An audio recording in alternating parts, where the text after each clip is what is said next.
Meantime, as Missy mentioned, Lewis and Clark Caverns State Park is Montana's first state park. The tour underground is challenging and at times, and that's why lights and hand railings were installed.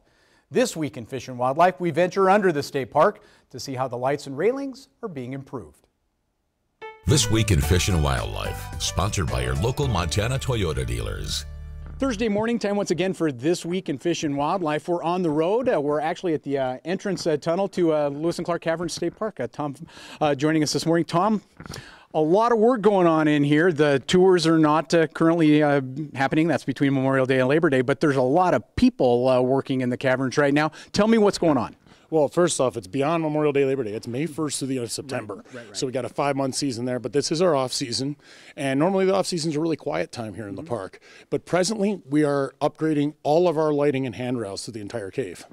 Let's talk about what that's going to mean for Lewis and Clark Caverns, for the caverns itself, and then let's talk about what it's going to mean for the visitor experience.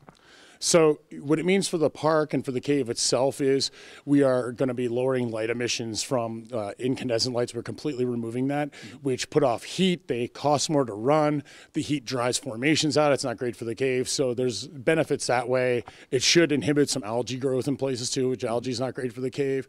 So those are some kind of resource benefits there. For the visitor, it's going to really enhance the experience. You're going to have better lighting in a lot of places. The safety is going to be a huge improved factor because we have lit handrails throughout the cave now, and that's going to just make people a lot more aware of their footing and their surroundings and make them more comfortable as they move through the cave and avoid even not just slips and falls, but even head knocks and stuff because you're going to be able to pay attention to more things easily.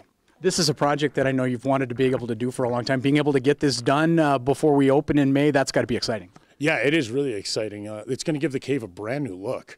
And for people that have been coming here for generations, it's offering a new experience in a familiar place. So that's kind of one of the things we're hoping to have with this as well. And yeah, the project's been going well, so we're looking forward to opening up and having it all in place. I mentioned that there's not a lot of people, but there are some residents of the caves. Does this have any bearing on them? Yeah, by residents you mean like our bats and things like that. Yeah, right now, I mean, we'll see how this goes. We've done a lot of measures throughout to try to make this as good of an experience for the hibernating bats, to discourage them to use this and use other caves this winter and such. And we'll see how all that hits come spring when they come back as a maternity colony. But going forward, we're working on things with how the lighting's set up so it's not going to be right up on the bats and such. And it's a really cool cave because it's one of the few experiences people have to interact in a public setting with Townsend's big-eared bats. In general, those are in really isolated, difficult to reach places. So it's a chance for a great educational tool and get people familiar with them and the plight of this bat, but while kind of trying to protect them at the same time. That's perfect. Again, we are at the Lewis and Clark Caverns State Park. Very busy work going on here, and we'll check back in with you, Tom, as we get closer to opening. Thank you very much. Yeah, you bet, Chet. And that's This Week in Fish and Wildlife. This Week in Fish and Wildlife was sponsored by Toyota. Let's go places.